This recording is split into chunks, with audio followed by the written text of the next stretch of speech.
Good day, everybody, and welcome to another edition of the Military and Foreign Affairs Network. I am your host, the voice of reason. Today, we are continuing our ongoing coverage of the war between the Russian Federation and Ukraine. The battles and the siege for Avdiivka continues. The Russians have made some progress, again, both to the north and to the south of this fortified town. If you look closely to the north by northwest, as this Russian noose continues to tighten, you can clearly see, and this is a Ukrainian supported mapping service. Obviously, the deep state mapping system is, but the deep state map is now showing that Russian forces have consolidated control of the main railway line, and now the fighting, this gray areas where active combat operations are ongoing, have now moved into the coke plant to the northwest of Avdiivka proper. Again, to the south, the Russians continue operations as well. Now, there has been some comments in the comment section about the number of losses by Russian forces, especially in the early days of this armored assault that the Russians launched against Avdiivka. Now, I can tell you that from the video evidence I have observed, I would say that is accurate. The Russians sustained large numbers of casualties, large numbers of armored vehicles were destroyed in some of these maneuver operations by Russian forces. Now, the Russians have a lot of resources, upwards to 40 to 50,000. There's essentially two corps that have been assigned to the seizure of Avdiivka. And those resources are continuing to grow as the Russians continue to assault and attack Avdiivka. Now, we're not seeing the same sort of maneuver operations with armored vehicles as we did in the early stages of the fight around Avdiivka. We are seeing the Russians using newer types of drones, the continued use of large amounts of heavy artillery against targets in and around Avdiivka. And more importantly, the Russians are very much focused on cutting off all supplies into the town.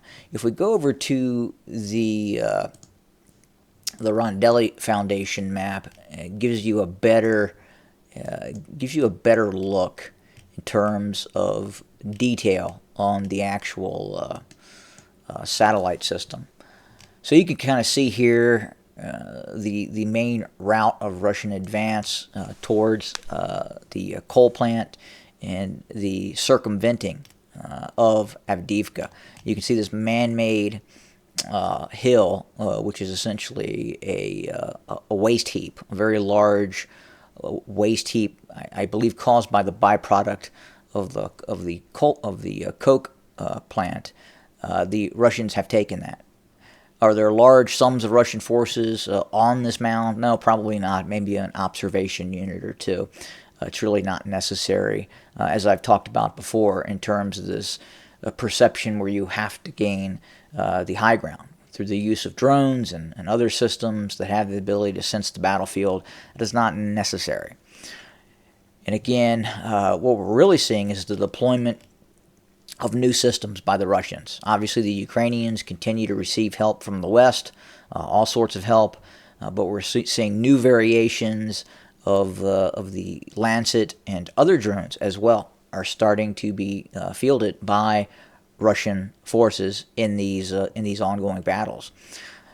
Now, I would say in the early stages of the conflict, there was discussion about how far the Russians would go.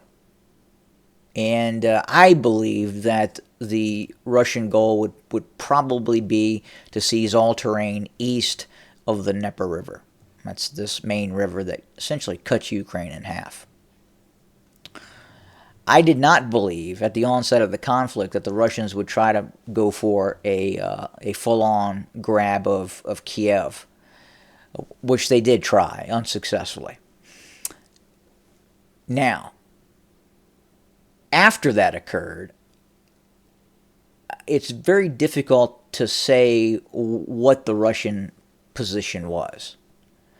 But I can tell you, in all probability, the Russian position now, right now, given how much the West is supporting the Ukrainians and how much that really unnerves the Russians. The Russians do not want a North Atlantic Treaty Organization satellite state controlling Ukraine.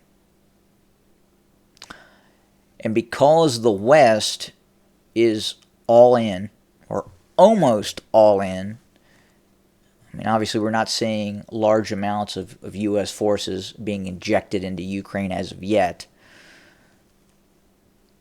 But given that support, I think the Russian position is starting to change in terms of how long they're willing to fight. And what I mean by that, it appears the Russians are preparing for a incredibly long conflict.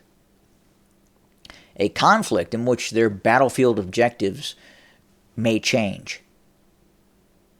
And I would say right now, the battlefield objectives are more localized in terms of the existing line of contact, the fighting near Avdiivka, the fighting in other places along the line of contact. Now that could change. There, in all probability, are plans by Russian forces for the full-on occupation of all of Ukraine. Or at least, at the very least, all territory east of the Dnieper River. We have not seen a renewed capability being created in Belarus as of yet that would facilitate a renewed drive on Kiev. We're not seeing that. At this point in time, I don't believe that capability exists in the Russian force construct assigned to Ukraine. But, again, that could change as the Russian military continues to expand and enlarge. The Russian military that we are going to see in about a year and a half from now. And again, the Russians are preparing for a conflict that is going to last that long. The size of that force, the eventual size of that force, we could start to see very large-scale offensive operations by the Russian military. But I would say that is highly probable. We're starting to see an uptick in Russian offensive operations against Ukrainian forces. We believe the Russians are also preparing for winter operations, large-scale winter operations. We know they're stockpiling large amounts of cruise missiles that are being manufactured. We know the Russians are continuing, again, as I've said before, to enlarge and expand its military-industrial complex. That is happening. Now the question is what are the Russians going to do with those resources? So right now, it's take Avdiivka, push out around Bakhmut. Obviously, there's another Russian offensive taking place to the south of Bakhmut as we speak.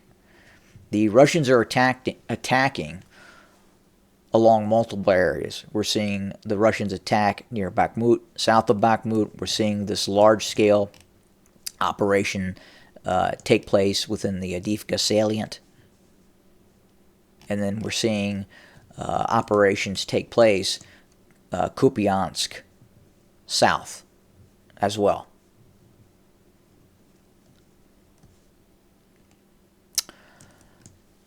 So that's kind of where we sit for today. Just one other item to note. We continue to hear about this Ukrainian operation on the eastern bank of the Dnieper River.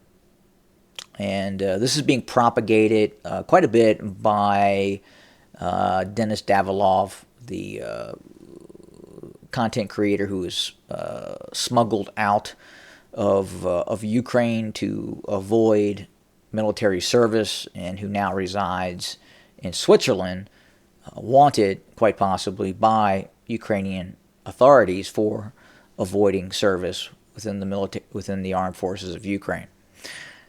But the narrative on that site is the Ukrainians are launching offensive operations on the eastern bank of the Dnieper River. Again, infantry operations, very few armored vehicles, the resources and support to facilitate an offensive push to seize control of Aleshki or push in deeper into the Kherson region is simply not present. Again, we believe this operation comes from the civilian leadership in Kiev, designed to create some sort of conciliatory prize because of the failed Zaporizhzhia offensive.